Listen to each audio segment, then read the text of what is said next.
Hello everyone, Radhe Radhe to all. I hope आप अच्छे होंगे और अपनी प्रिपरेशन अच्छे से कर रहे होंगे। तो मैं आज वीडियो लेके आया हूँ इकोनॉमिक्स में 60 प्लस कैसे स्कोर करना है सीए फाउंडेशन में। तो मेरी क्या स्ट्रेटेजी रही थी, मैंने कैसे 60 मार्क्स एग्जैक्ट अचीव किए थे मेरी सीए फाउंडेशन में, मैं आपको आज बताने वाला हूँ। तो आप वीडियो में बने रहिए। तो लेट्स बिगिन द वीडियो। तो अगर आपको 60 प्लस लाना है इकोनॉमिक्स में, तो पहले तो आपको है ना चैप्टर्स की सीक्वेंस डिसाइड करनी पड़ती है, कैसे हमको रिवाइज करना है और किस प्रकार से हमको है ना अंडरस्टैंडिंग लेनी है। मैं आपको है ना सीक्वेंस बताता हूँ मैंने किस प्रकार से सीक्वेंस फॉलो किया। फर्स्ट मैंने चैप्टर किया था नेशनल इनकम, जो 15 मार्क का आता है। फिर मैंने दूसरा किया था तो डिफरेंट मार्केट्स है, मोनोपोली, ओलिगोपोली, वो सब एक्सेट्रा एक्सेट्रा, वो भी 15 मार्क्स का आता है। यही 30 मार्क्स हो जाता है यही दो चैप्टर का। फिर मैंने किया था डिमांड एंड सप्लाई, फिर उसके बाद प्रोडक्शन एंड कॉस्ट किया था। दोनों चैप्टर 10-10 मार्क के आते हैं, तो है ना आराम से आपका है ना 50 हो गया। तो 30 वो जो फर्स्ट चैप्टर बताया नेशनल इनकम और मोनोपोली वाला, फिर ये दोनों चैप्टर वो 30 प्लस 10 और 20 इज इक्वल टू 50 हो गए।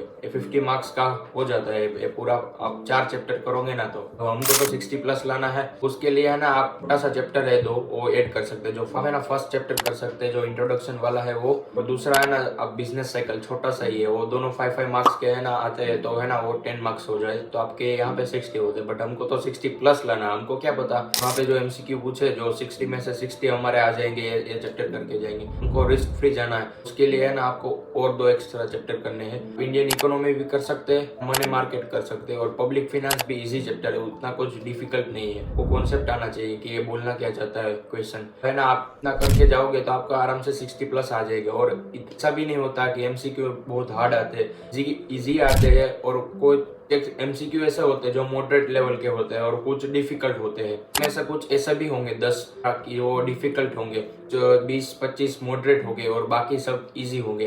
यही है ना पूरा कॉम्बिनेशन आता है। तो मैंने जो आपको सीक्वेंस बताया ना, उस सीक्वेंस से मैंने है ना स्टैंडिंग ली थी और मैंने एमसीक्यू सोल्व किए थे। मैंने इंटरनेशनल ट्रेड नहीं किया था, मैं छोड़ के गया था क्योंकि मेरे पास 1 महीना पूरा वो बड़ा चैप्टर है, तो 1 महीने में नहीं हो सकता, तो मैंने वो छोड़ दिया था। मैंने वो चैप्टर नहीं किया था। आपको भी अभी टाइम नहीं है, 1 महीना ही बचा है, तो इंटरनेशनल ट्रेड चाहो तो आप कर सकते हो। मैं आपको मेरी स्ट्रेटेजी बताता हूँ। मैंने लास्ट मंथ में क्या किया था ताकि मेरा 60 मार्क्स आए हैं इकोनॉमिक्स में।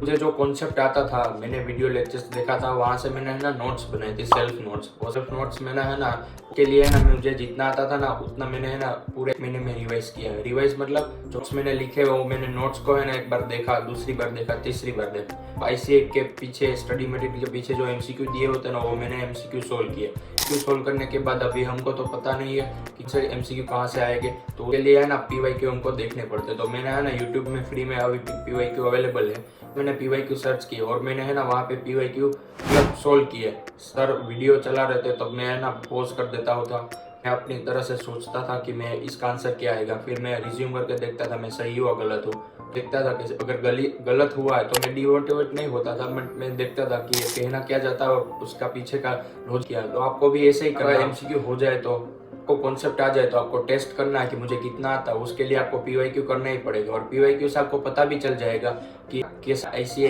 एक्सपेक्ट करता है हमसे। पीवाईक्यू करेंगे ना, उससे आपका ही बेनिफिट चल जाएगा कि आईसीए कैसे क्वेश्चंस पूछता है एग्जाम में, कैसे रिपीट होते हैं, कितने सारे कॉन्सेप्ट होते हैं, न्यूमेरिकल कितने आते हैं, थियरी वाले कितने आते हैं, वो सब आपको है ना पता चल जाएगा। और आपको है ना टाइम बेनिफिट भी होगा। यहाँ पर आप जल्दी से सोल्व कर पाए और आपको है ना तुरंत कॉन्सेप्ट याद आ जाता है ना, एग्जाम में बेनिफिट होगा। आपको है ना टाइम नहीं लगेगा, जल्दी से आपका पेपर खत्म होगा क्योंकि 2 ही घंटे मिलते हैं और 100 एमसीक्यू करने होते हैं। बोनस टिप देता हूँ इकोनॉमिक्स के लिए, इतना एमसीक्यू सोल्व करेंगे ना डिफरेंट टाइप, उतना आपका कॉन्सेप्ट क्लियर होगा। बात ऐसा सोचेंगे मैं 200 एमसीक्यू करके जाऊंगा, तो आपको क्या पता 201 का क्वेश्चन भी वहां पे ऐसे ही पूछ ले, वो डिसाइड नहीं कर सकते। बट आप डिफरेंट टाइप करेंगे ना, तो आपको है ना कॉन्सेप्ट क्लियर से होगा। तो है मेरी ये बोनस टिप है, ये याद रखना। मैंने भी यही किया था, डिफरेंट टाइप किया था। पीवाई लेना सेम हो, बट वो एक बार देखना चाहिए, तो है ना हमको दिमाग में याद रह जाता है कि वहाँ पे एग्जाम में आए तो हमको कैसे सोल्व करना है। और 70 थियोरी वाले होते हैं या 20 या 30 है ना न्यूमेरिकल होते हैं टोटल पेपर में, तो न्यूमेरिकल भी इजी आता है। और नेशनल इनकम भी जो सब बच्चे डरते हैं, बट इतना भी कुछ नहीं है, वो इजी है। आप है ना बीबी सर का वन शॉट लगा लेना यूट्यूब में फ्री में, वहां से आप समझ लेना। फिर उसके बाद है ना उसका सोल्व कर लेते हैं। मेरी ये स्ट्रेटेजी थी, मैंने जो आपको बताई, मैंने ये था और मैंने 60 मार्क्स अचीव किए। आप भी फॉलो कर सकते हैं। और अपना कोई डाउट या कुछ ऐसा हो तो आप मेरा कमेंट डाउन करना या मुझे टेलीग्राम पे मैसेज कर देना। आपको कुछ समझ ना आए तो मैं आपको बता दूंगा। तो आज के इतना ही, बाकी मिलते हैं आपको दूसरी वीडियो में। तब तक के लिए बाय बाय, टेक केयर।